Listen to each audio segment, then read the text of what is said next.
अमावस्या के दिन आपको लगता है कि हमारे पूर्वजों का उद्धार नहीं हुआ, हमारे पूर्वजों का कल्याण नहीं हुआ, कहीं अधोगति में कोई चला गया है, उसका बस एक बार, रोज नहीं जरूरत है, प्रतिदिन जरूरत ही नहीं है,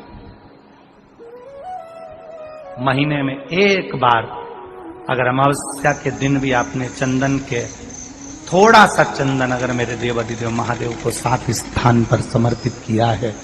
अशोक यहाँ पर वर्णन कर रही है, मैना, धन्य और कला की कथा कह रही है। तीनों ने सनकादि ऋषियों से मांगा।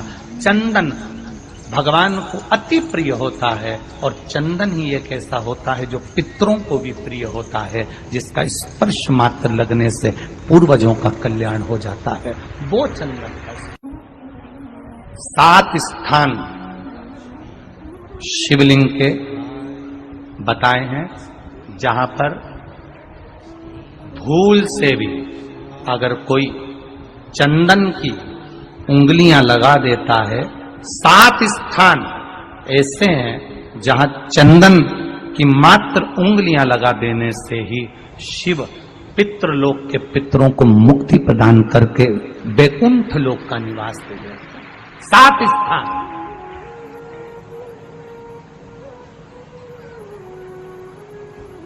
और वो 7 स्थान जो चंदन के बताए गए हैं, पहला भगवान देवाधिदेव महादेव के शिवलिंग पर चंदन का लेपन।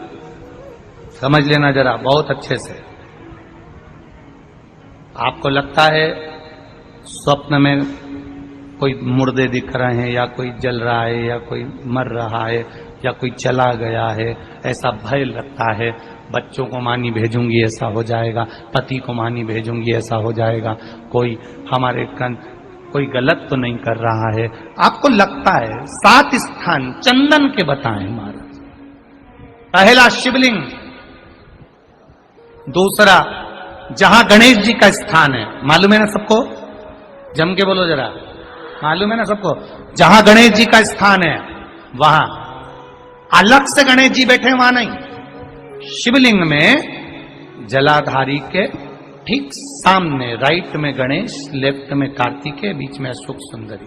तो पहला चंदन बाबा के शिवलिंग पर, दूसरा गणेश जी पर चंदन की उंगली, तीसरा षडानंद कार्तिकेय पर चंदन की उंगली, चौथा अशोक सुंदरी पर चंदन की उंगली, पांचवा जलाधारी पर चंदन की उंगली, छठा जो शिवलिंग का जल बह रहा है इसके ठीक विपरीत की ओर चंदन की उंगली, और 7वां चंदन नंदी के मस्तक के ऊपर जो 2 सींग लगे रहते हैं उस पर चंदन की उंगली। ये कब लगाई जाती है?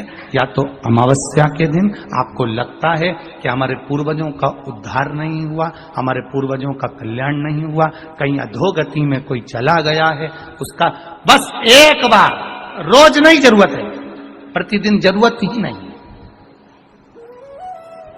महीने में एक बार अगर अमावस्या के दिन भी आपने चंदन के थोड़ा सा चंदन अगर मेरे देवाधिदेव महादेव को 7 स्थान पर समर्पित किया है।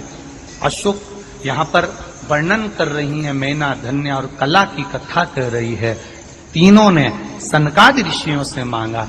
चंदन भगवान को अति प्रिय होता है और चंदन ही एक ऐसा होता है जो पितरों को भी प्रिय होता है, जिसका स्पर्श मात्र लगने से पूर्वजों का कल्याण हो जाता है।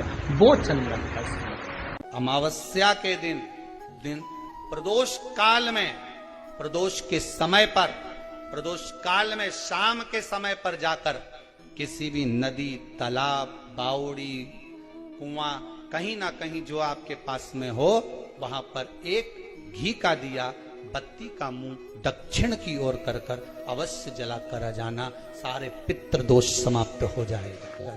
अगर नदी, तालाब, बावड़ी, कुआं नहीं है तो पीपल का वृक्ष हो, या बेलपत्री का वृक्ष हो, या बट का वृक्ष हो, उसके नीचे लगा दो प्रदोष काल में। पर अमावस्या के दिन लगाएं जरूर। अमावस्या के दिन पितृ शाम के समय प्रदोष काल में शंकर भगवान का नाम जाप कर कर नदी, तालाब, बावड़ी पर पानी पीने जाते हैं। वहां से जल का आचमन कर कर पितृ अपने लोक को चले जाते हैं प्रदोष काल के समय पर। इसलिए प्रदोष काल में जलाशय के पास में बावड़ी, कुआं, नदी, तालाब के किनारे पर दिया लगाया जाता है दक्षिण की ओर मुख कर कर बत्ती का, तो पितृ आशीर्वाद देते हुए जाते हैं कि फलो फूलो आगे बढ़ो, उन्नति करो, तरक्की करो। ये पितरों का आशीर्वाद रहता है, पितरों का वर रहता है। आप देंगे, कुछ करा ना करा, फिर अमावस्या के दिन उस दिन दिया दक्षिण की ओर बाती का मुख कर कर। श्री शिवाय नमस्तुभ्यं। श्री शिवाय नमस्तुभ्यं।